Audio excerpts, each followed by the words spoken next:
अगर आपको शुगर की बीमारी है, डायबिटीज़ की, और आप नी रिप्लेसमेंट के लिए सोच रहे हैं, तो क्या उससे कोई फ़र्क पड़ता है? जवाब है हाँ।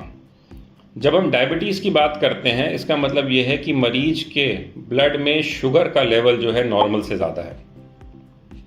अगर डायबिटीज़ अनकंट्रोल्ड हो तो उससे नी रिप्लेसमेंट में दिक्कत हो सकती है।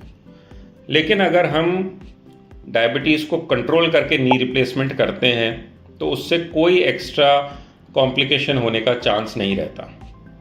नॉर्मली जिन लोगों का ब्लड शुगर ज़्यादा होता है उन लोगों को हीलिंग इश्यूज़ होते हैं। हीलिंग इश्यूज़ का मतलब जैसे जो इंसिजन होगा नी रिप्लेसमेंट का, उसके हीलिंग में या तो ज़रूरत से ज़्यादा टाइम लग रहा हो या कोई किसी तरह की दिक्कत आ जाए। दूसरा, डायबिटिक्स पेशेंट में इम्यूनिटी कम होती है, मतलब शरीर की इन्फेक्शन से लड़ने की क्षमता कम होती है।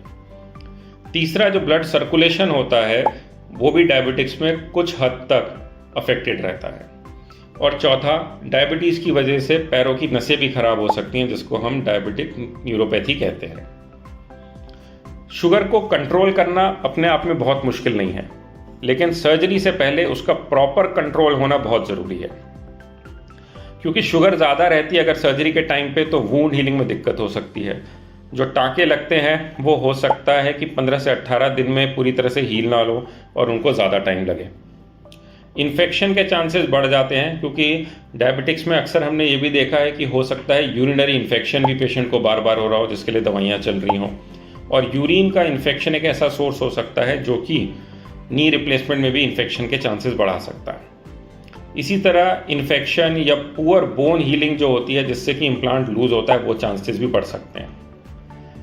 उसके अलावा डायबिटिक्स में ब्लड क्लॉट बनने की समस्या या निमोनिया होना, रिपीटेड यूरिनरी इन्फेक्शन होना या हार्ट या किडनी की प्रॉब्लम होना भी बहुत कॉमन है। लेकिन क्या इन सारी चीज़ों से आपको डर जाना चाहिए?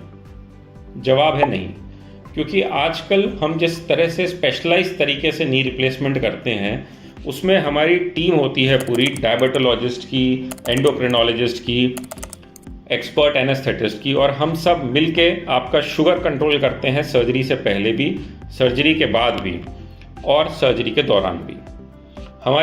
हमारा एम ये रहता है कि आपका HbA1c जो कि 3 महीने की शुगर दिखाता है, वो जो है 6 से 7.5 के बीच में होना चाहिए, ताकि आपकी शुगर वेल कंट्रोल्ड हो। और बिफोर एडमिशन आपका शुगर लेवल हम देखते हैं वो 150 के नीचे होना चाहिए। सर्जरी के दौरान, सर्जरी के बाद भी हम शुगर को 150 से नीचे रखने की कोशिश करते हैं। ज़रूरी यह है कि आप टाइमली अपना शुगर कंट्रोल कराते रहें अगर आप नी रिप्लेसमेंट के लिए सोच रहे हैं। मतलब आपको कोशिश करनी है कि आपका HbA1c 6 के जितना पास रहे उतना अच्छा है। जो भी आपके डॉक्टर हैं जिन्होंने आपको डायबिटीज़ की दवाई दी है, इंसुलिन दी है या मेडिकेशन दी हैं, वो आप टाइमली लें।